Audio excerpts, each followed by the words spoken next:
Hi friends, ఎలా ఉన్నారు? Welcome back to Dhanadhan family. ఈరోజు మన రెసిపీ నేతి బొబ్బట్లు. చాలా సాఫ్ట్గా చాలా బాగుంటాయి. ఎన్ని తిన్నా ఇంకా తినాలనిపించి నేతి బొబ్బట్లు ఎలా చేసుకోవాలో చూసేద్దాం. ఇది వచ్చేసి నేను మైదా పిండితో చేయలేదు, గోధుమ పిండి మైదా కలిపి వాడాను. దీన్ని ఎలా చేసుకోవాలో చూసేద్దాం. హాయ్ ఫ్రెండ్స్, ఇదిగోండి బొబ్బట్లకైతే పచ్చిశనగపప్పు అయితే నేను ఒక గ్లాస్ తీసుకుంటున్నాను. దీన్ని క్లీన్ చేసుకొని ఒక హాఫ్ అన్ అవర్ అయితే నానబెట్టుకుందాము. శనగపప్పు అయితే క్లీన్ చేసుకున్నాను. ఒక గ్లాస్ వాటర్ పోసుకొని ఒక హాఫ్ అన్ అవర్ అయితే నానబెట్టుకుందాము. పప్పు బాగా నానితే చక్కగా బాగా ఉడికిద్దండి. నేను వచ్చేసి అచ్చం గోధుమ పిండితో కాదు, మైదా పిండితో కాకుండా గోధుమ పిండి ఒక కప్పు, మైదా ఒక కప్పు అయితే తీసుకుంటున్నాను ఈ బొబ్బట్లకి. ఇదిగోండి ఒక కప్పు గోధుమ పిండి అయితే వేసుకుంటున్నాను. ఇది వచ్చేసి మైదా ఒక కప్పు అయితే తీసుకుంటున్నాను. పిండి వేసుకున్న తర్వాత కొంచెం ఉప్పు అయితే వేసుకుంటున్నాను. నెయ్యి అయితే వేసుకుంటున్నాను. ఒక 2-3 స్పూన్లు అయితే నెయ్యి వేసుకొని ఒకసారి ముందు కలిపేసుకుందాం. తర్వాత కొంచెం వాటర్ వేసుకొని కలుపుకుందాం. ఇప్పుడు నెయ్యి అంతా కలిసిన తర్వాత పిండిలో వాటర్ అయితే వేసుకొని కలుపుకుందాం.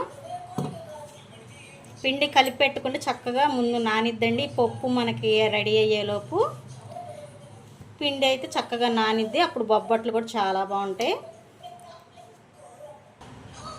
ఇంకొంచెం వాటర్ అయితే వేసుకుంటున్నాను.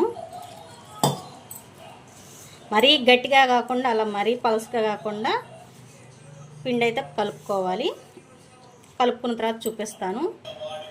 పిండి అయితే ఇదిగోండి ఇలా కలిపి పెట్టుకోవాలి.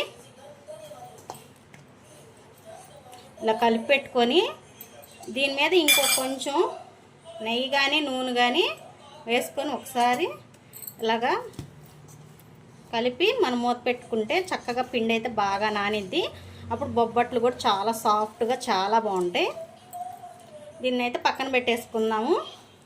మనకి పప్పు రెడీ అయ్యేలోపు మనకి పిండి కూడా చక్కగా బాగా నానిద్ది. దీన్ని అయితే నేను పక్కనైతే పెట్టేస్తున్నాను. పప్పు నానింది కదా, దీన్ని ఒక 4-5 విజిల్స్ వచ్చేదాకా ఉడికించుకుందాం మెత్తగా. కుక్కర్కి అయితే మూత పెట్టేసుకుంటాను. ఇప్పుడు కుక్కర్ విజిల్ రావాలి. ఇదిగోండి పప్పు ఉడికిందో లేదో చూద్దాము. ఇదిగోండి ఇలా మెత్తగా ఉడకాలి. ఇది చల్లార్చుకుందాము. వేడిగా ఉంది బాగా. ఇది బాగా వేడిగా ఉంది కదా, కొంచెం ఆరిన తర్వాత చూపిస్తాను. ఇదిగోండి పప్పు అయితే చల్లారింది. మిక్సీ అయితే వేసుకుందాము. యాలకులు వేసుకుంటున్నాను. పప్పు అయితే మిక్సీ వేసుకొని మెత్తగా చేసుకుందాం. పొలుకు ఉండకూడదు కాబట్టి బొబ్బట్లకి ఇలాగ వేసుకుందాము. ఈ గ్లాస్తో శనగపప్పు తీసుకున్నాం కదా, అదే గ్లాస్తో బెల్లం అయితే వేసుకుంటున్నాను. వేసుకొని మిక్సీ అయితే పట్టుకుందాం మెత్తగా. ఇదిగోండి ఇలాగ మెత్తగా అయితే పట్టుకోవాలి. దీన్ని మళ్ళీ ఒక గిన్నెలో వేసుకుందాము. ఇదిగోండి మళ్ళీ స్టవ్ వెలిగించి నేను ఈ గిన్నెలో కుక్కర్లో అయితే వేసుకున్నాను ఈ పేస్ట్ అంతా. దీన్ని బాగా దగ్గరగా అయ్యేదాకా మనం చేసుకోవాలి. ఇది కలుపుకుంటూ ఉండాలి. ఇది ఇలా బాగా ఉడికితే మనకి బొబ్బట్లు 4-5 రోజులైనా కానీ మనకి పాడవకుండా ఉంటాయి. టేస్ట్ కూడా చాలా బాగుంటుంది. ఇదిగోండి ఇలా రావాలి, ఇంకా దగ్గరగా రావాలి. ఇలా మధ్యలో గంటి పెట్టి ఇలా తిప్పుకుంటా ఉండాలి, లేకపోతే అడుగంటేసిద్ది, పప్పు మాడిపోయిద్ది. ఇంకొంచెం దగ్గరగా రావాలి. ఇలా దగ్గరగా అయ్యాక ఒక స్పూన్ నెయ్యి వేసుకుందాము. నెయ్యి వేసుకొని ఒకసారి కలుపుకుందాం. మన బొబ్బట్లకైతే లోపల పప్పు అయితే రెడీ అయ్యింది.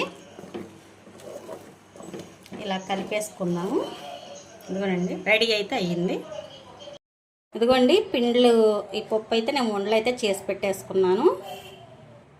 ఇదిగోండి ముందుగా పిండి కలిపి పెట్టేసుకున్నాం కదా, చక్కగా నానింది. ఇప్పుడు బొబ్బట్లు అయితే చేసేసుకుందాము. దీన్ని ఒకసారి ఇలా కలుపుకొని బొబ్బట్లు ప్రిపేర్ చేసుకుందాము. ఇదిగోండి పిండి అయితే మీకు ఏ సైజు కావాలంటే ఆ సైజు అయితే చేసుకోవచ్చు. ఈ సైజ్ అయితే నేను ఉండలు అయితే చేసుకుంటున్నాను అన్నీ. ఇలా అన్నీ చేసుకొని పెట్టుకుంటాను. ఈ సైజ్ అయితే నేను తీసుకున్నాను. ఇప్పుడు దీనికి ఇలా చేసుకొని ఇప్పుడు పప్పు పెట్టేసుకొని దీన్ని స్టఫ్ చేసుకున్నాము. ఇలాగా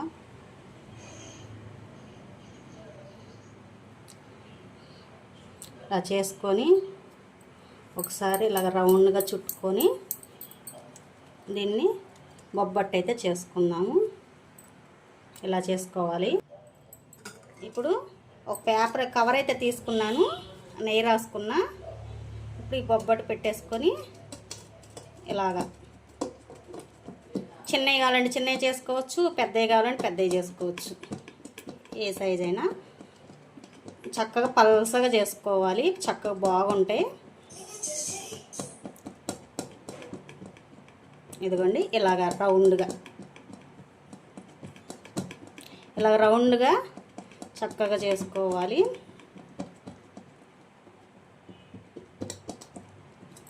అంతేనండి, చక్కగా చూసారా?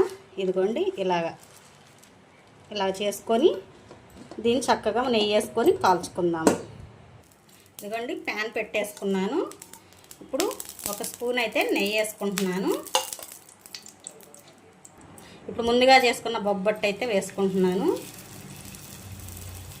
ఇది రెండు వైపులు మంచి కలర్ వచ్చేదాకా ఫ్రై చేసుకుందాం. ఇప్పుడు రెండో వైపు తిప్పుకుందాం.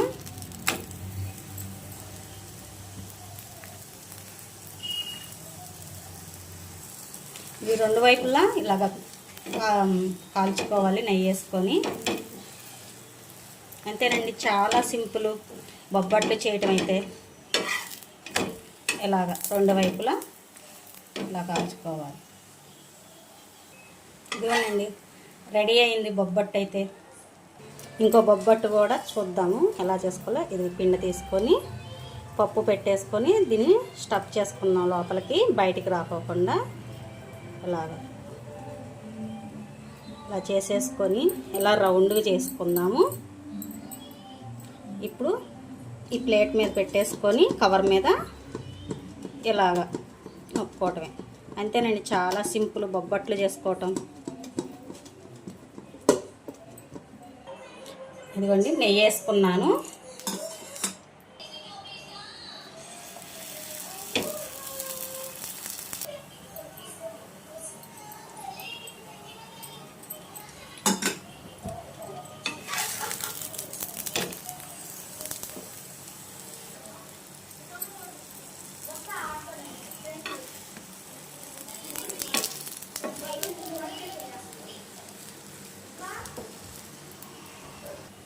అంతేనండి, బొబ్బట్లు అయితే రెడీ అయినాయి.